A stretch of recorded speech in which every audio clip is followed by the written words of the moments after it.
So today I'm starting work on well, I guess you'd call it a garden tool tote or a carry, a little handy type arrangement. And I thought the best way to start would be to show you all the bits that I've put together, which is going to be the peak of organisation. Certainly, if my dovetailing adventures to date are anything to go by, it's going to be all downhill from here, so may as well start while everything is nicely organised. So what I've got is I've got my timber all set to go, and I have got it set up here. You can see that well, you possibly can't see, I'll bring that a little closer. I've jointed two bits of timber here together and glued up, so you can see the line is running roughly along there. And following the method that I think I got from Matt Eslay's channel, so that would be the one to look out for, I've actually set the timber so that you can see that I've marked them so that I know which bit goes onto which adjoining corner. So I've got it set up so once I start cutting the dovetails and marking the dovetails, I know which one goes with which corner. So for hopefully aesthetic purposes, I've got it set so that the long end is going to be a little bit thinner, so that there's a little bit of, takes a little bit of the weight out. One of the things that I've typically done that I've been unhappy with box making adventures thus far is that having equal thickness timber tends to give it a bit of a bulky look, which I'm trying to avoid. So I've got my timber all set here, and I've marked up the numbers where each of those is going to go. The tools that I've got together are the combination square, which I will use either that or the engineering square. I've got a ruler, which I will need. I've got my marking knife and my marking gauge for the measuring the thickness of the timber and marking that. A couple of pencils.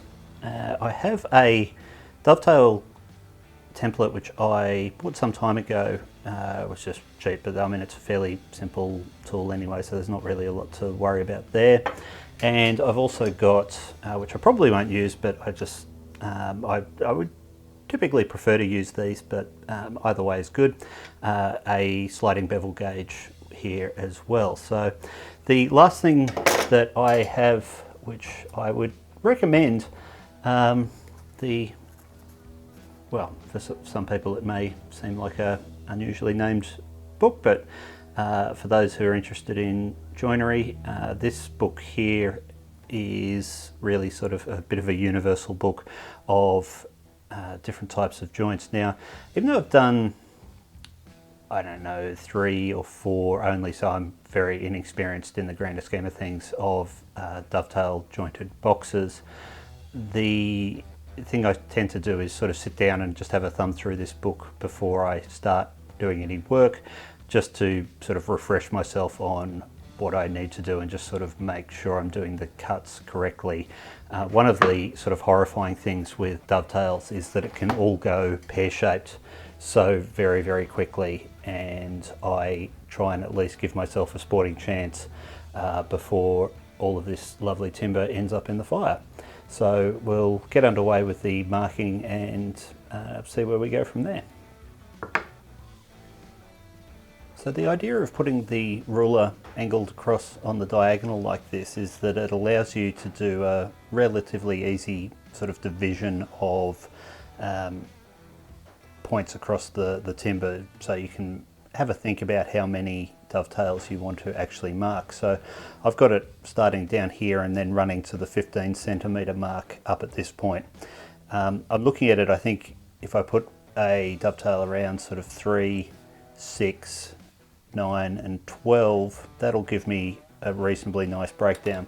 The thing that I'm looking for here, I quite like the end grain that I've got on this timber. It's quite dark, particularly, well, it's not dark, but it's relatively dark compared to the sides here. So I would like the idea of maybe 4 of these protruding through this timber here, giving a nice little contrast with the dovetail. So if you're going to actually do dovetail joints, you may as well make a bit of a go of it. And yeah, it's one of those joints that I think most people would say is probably the more celebrated joint in woodwork. So you may as well, if you're going to go to the effort of actually marking it out, it's probably worth doing it as well as you can, and maybe showing off a little bit in the process. There's one other thing which I like to add as well, which I'll show you in just a moment.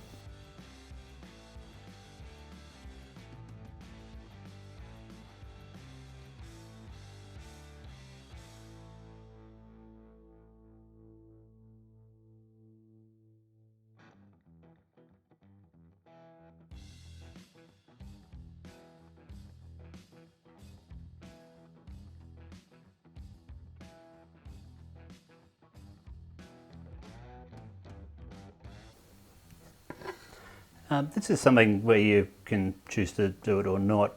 I tend to like to just mark the lines from the marking gauge all the way around. I'm not really concerned that there will be marks left. The reason is that with the sort of prevalence of using things like routers, table saws, etc. to do dovetail joints, it's, I think, nice if you're actually doing them entirely by hand to actually mark it so that it shows that you've actually used a marking gauge, and the scribe lines that you put in. That is entirely up to you, and of course many, in fact I'd say probably most people wouldn't bother, and certainly would prefer to keep the lines removed. I quite like actually having that sort of mark of being a handmade piece of work. So that's the reason why I've deliberately gone round and marked them. A lot of these will get cut out, but there will be some marks left. So that's why I've made that choice quite deliberately there.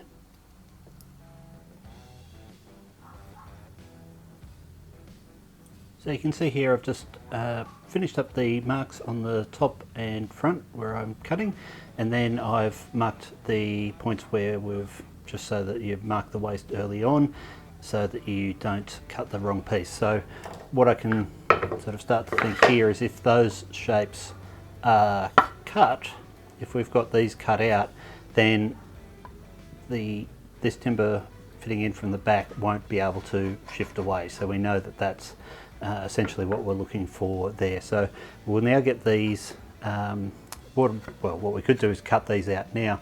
What I'm actually going to do in this particular instance is I'm going to go around and mark everything in one go. Historically what I've done is I'd mark one, then cut and go from there.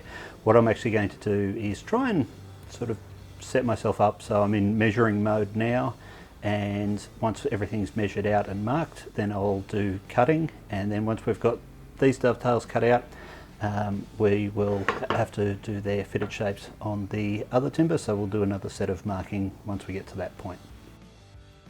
So this is where the actual sawing part begins. I'm just using a little Japanese dovetail saw. These are relatively inexpensive. It's kind of like a mini Dazuki type saw almost.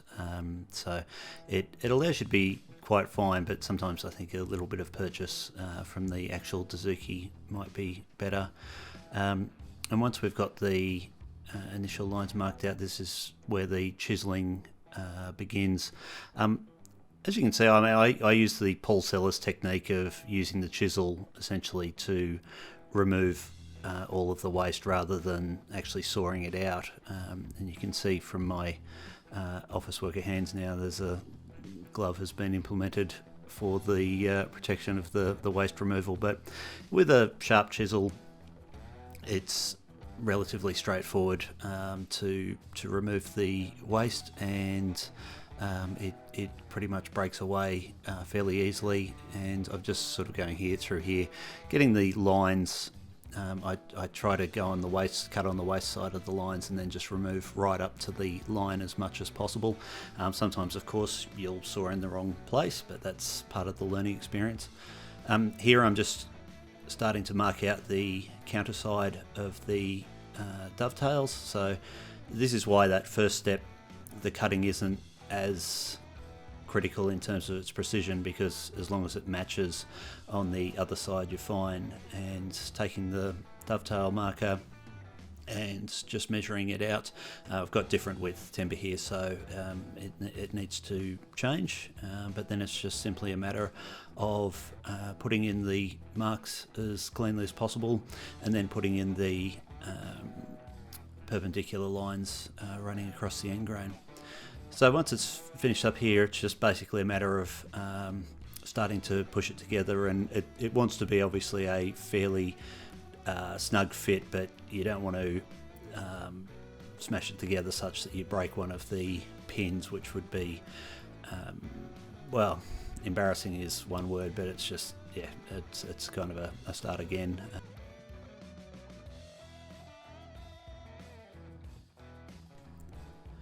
This is just starting the glue up for the base. I'm using Oregon here, otherwise known as Douglas fir, which of course was named for its discoverer, James Gerald Fir. This is the only part of softwood that I'm using in this part here, but I'm still using the Type Bond 3 as it's potentially going to need to be at least water resistant. Putting together here, just to get it to sit nice and flush, I sometimes find with the chisel on the end grain it's easier to use one of these Shinto rasps, because you can get a nice parallel groove that just takes away fine dust essentially, rather than actually taking shavings out of the timber, which is not always easy to get without some sort of tear out. The glue up starts here, and of course we're just looking to glue the basically all sides of the dovetails, and then get a bit of compression going here to basically ensure that it's nice and square, and it also helps with some of the minor faults that are going to be in there in terms of the gaps. You can actually feasibly just squeeze them out with a bit of clamping pressure, but I'll deal with some of the other remaining small gaps.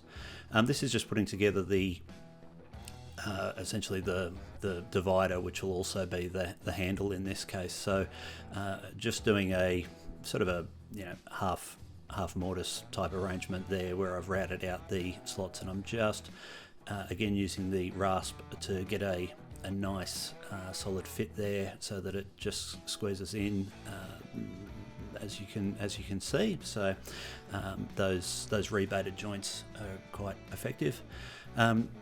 Next is putting in using a Forstner bit and just a fairly inexpensive, they're a great little tool actually, the little portable drill press arrangement, so you can just put your battery powered drill on. I don't have a drill press, so particularly with Forstner bits, something like that really gives you the ability to get a more inline drill, which is pretty effective. Now it's just onto using the spoke shave to get the basically to start to make the handle component sit proud. So I'm just starting to get rid of some of the timber there. Of course you could saw that off, but it's kind of nice, I think, for that that sort of hand finish feel, to have the slight irregularities that you can leave when you're using a spoke shave. But I did use the router there with a round over bit just to get the handle nice and smooth, so that's quite effective.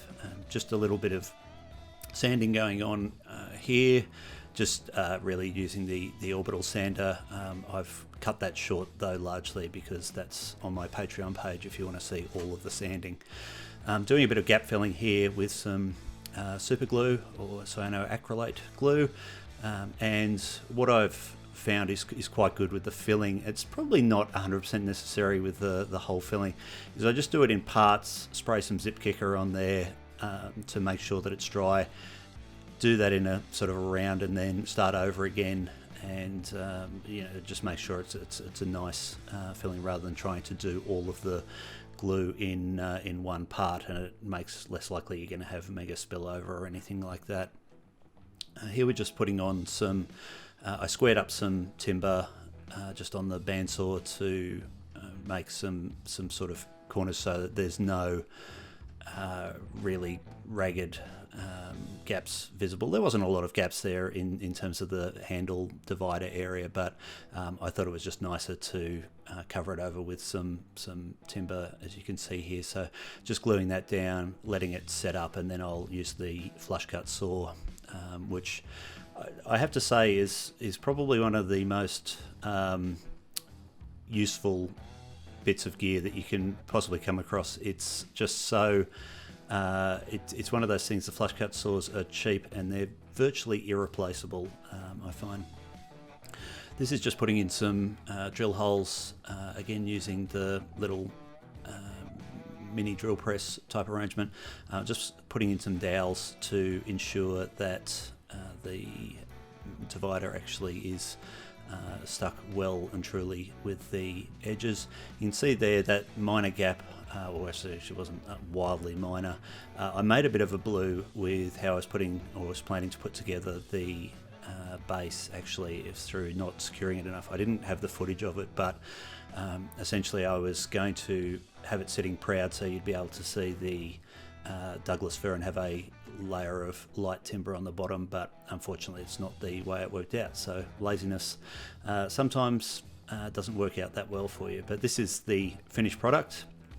I really just stepped ahead because it was just a lot of sanding and a lot of finishing, but you can see the dovetails and the marking lines. As I said, I've left them proud, and yeah, I was really quite happy with how this turned out for something that, you know, I was just making up on the go. But yeah, not a single nail or screw in this, so this is all just held together with joints and glue. So yeah, overall it was a good outcome, and the person receiving the gift was thrilled with it, so that was nice. So just a stain and oil based wipe on poly finish.